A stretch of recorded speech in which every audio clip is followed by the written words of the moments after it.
Chapter 1. The moment I walked through the door, I did what I always do. I pulled out my phone and started scrolling through social media. Out of nowhere, a cry for help on a local forum caught my eye. I tapped on it, and the title made my heart skip a beat. My employer's dad took advantage of me. What should I do? Reading the details below, I could not help but furrow my brow. Not long after I started my new job, the man of the house told me he was going on a trip, leaving me by myself. However, no sooner had he left than his dad showed up. The word trip stopped me in my tracks. I had just come back from a trip myself, and I had a housekeeper at home too. I kept reading. He pulled me into the bedroom, and I was too scared to fight back. Afterward, he warned me to keep quiet. I was terrified. I just found out I'm pregnant, and the man of the house has just returned. I don't know what to do. Oh, and he knows all about what his dad did. The comments were blowing up. Call the cops, girl. Don't let those monsters get away with it. A father and son crime duo? That's just sick. It's been so long. It'll be tough to prove what happened. Maybe try talking to your employer in private first and see if you can get some compensation. I scrolled further. The original poster had liked the last comment and replied,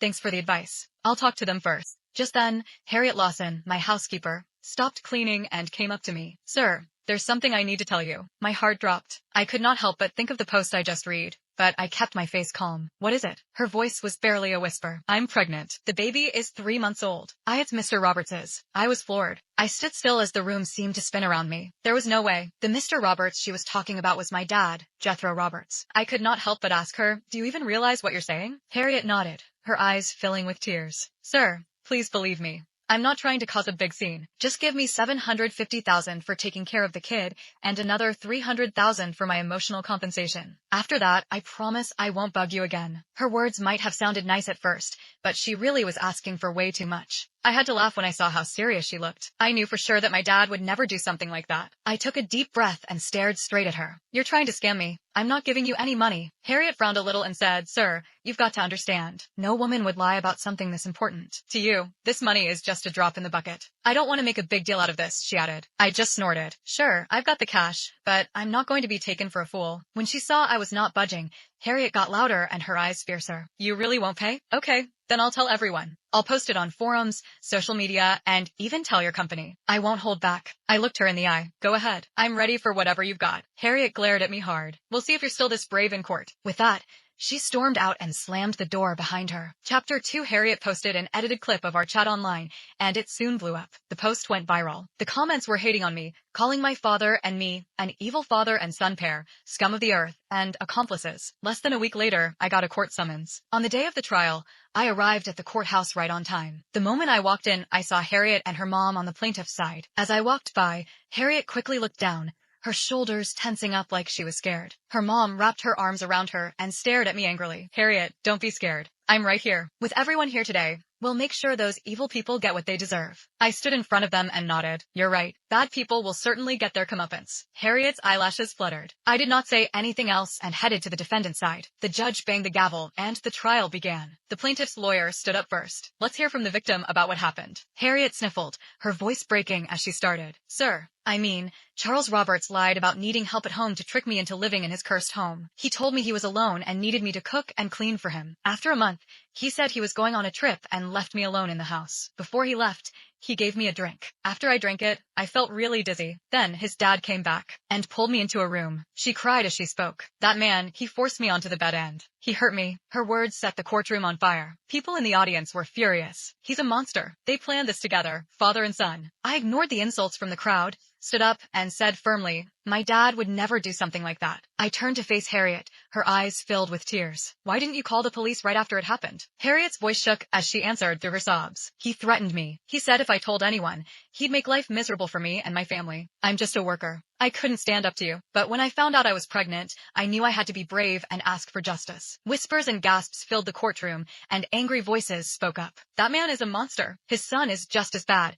protecting a criminal." Harriet's mother cried out, her voice filled with grief. "My poor daughter's life is destroyed." As she wiped away her tears, she gave me a quick, smug glance. I clenched my fists and spoke up. "You're lying. My father would never do such a thing." The lawyer for the other side jumped in quickly. "Your Honor, we have important evidence." Everyone watched as he plugged a USB drive into his computer. The speakers in the courtroom came to life with a recording. First, there was a desperate cry, "Sir, help me." Then, a man's deep, taunting laugh. Calling for Charles to save you? You don't understand, do you? He left to give us space. Just keep me happy, and you'll get money, a job, and whatever you want. Just do as you're told. Next came Harriet's panicked cries and the sound of a struggle. No, please stop. I won't tell anyone, please. The recording suddenly cut off with Harriet's heartbreaking sobs. Harriet was already in tears, her whole body shaking. Her mother stood up quickly, pointing at us and yelling, "Do you hear that? These evil people planned it all. They lured my daughter into their home just to hurt her." The courtroom buzzed with shock, and I saw someone fighting back tears. It's so sad for this mother and daughter to have to deal with such horrible people. Lock up the rapist's son, too. It's shameful to help a criminal. While everyone was shouting in anger, I clenched my fist tightly. How can you be so sure that voice is my dad's? The lawyer for the opposing side looked at me. We have proof. After checking, there's a 95% chance that the voice is Jethro's. With that kind of proof against me, I stood my ground. No way. That's not my dad's voice. I knew for a fact that Harriet had never met my dad. Chapter 3. The lawyer's eyebrows knitted together. You can't just say no and expect us to believe you. This proof is the real deal. Harriet was wiping away tears. It was me. I recorded that while he was on top of me. I was fighting as hard as I could. Every word, every scream is true. How could you lie like that? She was so upset that she could barely speak, her shoulders shaking. I laughed, but there was no warmth in it. Lots of people sound the same. Why are you so sure it's my dad? The lawyer gave me a look and snorted. If you think that's not enough, I've got something else. He looked down and clicked on his computer. A moment later, the big screen in the courtroom turned on. A video started playing. It was from the surveillance camera in my living room, showing footage from a night I was not home. The lights were dim, and a man walked in. He went straight for Harriet. "You must be Harriet." "Oh, he was right, you're pretty." As he spoke, he reached out and grabbed her wrist. The bottle Harriet was holding clattered to the floor as she struggled weakly, her voice filled with fear. "What are you doing? Let go. Somebody help." The man quickly overpowered her, and with a few rough pulls, he lifted her by the waist and marched toward the bedroom. The door slammed shut with a loud bang. Right after, soft cries and the sound of a struggle leaked through the door gap, eerily similar to the recording played earlier. The video ended there. The plaintiff's lawyer faced everyone, his voice filled with grief. "This is a surveillance video taken from the defendant's home camera. Experts have investigated. The man in the video, his build and clothes, all matched Jethro Roberts perfectly." Then he looked at me. "Sir, can you still say this isn't Jethro Roberts?" Whispers spread through the courtroom. The evidence is undeniable. The video shows it all. He was defiant earlier, but let's see what he has to say now. Some even stood up, shouting with passion. There's nothing to talk about with such a heartless accomplice. Judge, please sentence them. Make them pay for their crimes in jail. Feeling the heat of countless scornful and angry stares, I stood up slowly, my eyes fixed on Harriet. "You insist it was my father. So, tell me, had you met Jethro Roberts before this?" Harriet, holding her belly, got to her feet. "I've been working at your house for 3 months. How could I not have met your dad? Besides, he opened your house door like it was nothing, and the man looked just like him. If it wasn't your dad, who else could it be?" The crowd started hurling insults at me too. "All the evidence is right there, yet you still deny it. You're heartless. Helping a criminal hurt an innocent girl? You're the lowest of the low. Just look at him. You can tell he's bad news, just like his dad." The courtroom was filled with mean words that hurt my ears. I took a deep breath and looked around at everyone. "I already told you. My dad never forced himself on her." I turned to the judge. "Their lawyer is just guessing who it was by what they looked like and what they wore. That's not fair. It makes total sense to think that the man in the security video isn't my dad." Their lawyer laughed meanly. "You just won't quit, will you?" Then he pulled out a paper from his folder. Chapter 4. He projected the paper onto a big screen. He said in a loud voice,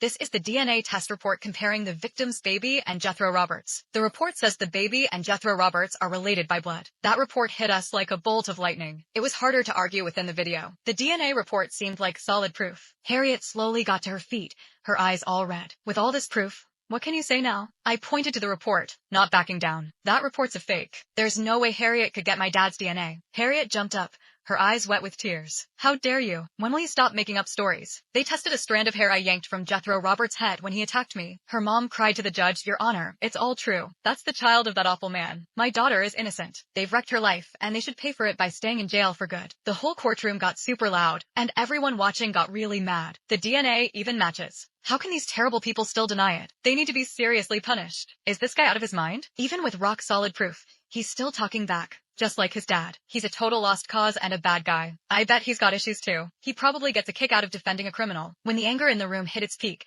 I did not admit to anything or give in. Instead, I started laughing out loud. That laugh, in the quiet courtroom, was extra harsh to listen to. Everyone stared at me, shocked, like they were looking at someone who had lost their mind. The lawyer for the other side was quick to speak up, saying loudly, "The defendant isn't sorry at all, and he's even laughing." I implore the judge to take this seriously. Harriet's mom was super mad, pointing right at me. "You monster. Just like your dad, you're not even human. You and your dad should both go straight to hell." People in the courtroom started yelling, throwing the meanest words they could at me. I ignored all the yelling, and when the judge nodded, I stood up slowly. "I deny everything they're accusing me of. My dad would never hurt Harriet, and he definitely didn't impregnate her." When I said that, the whole place went wild. Harriet pointed at me, her words full of tears as she held her baby bump. "The baby I'm carrying is the terrible result of what Jethro Roberts did. How long are you going to keep making excuses?" Harriet's mom was beside herself, crying and making a scene. "These two devils still won't admit what they did. They've ruined my daughter's life. They deserve the death penalty." Right after she said that,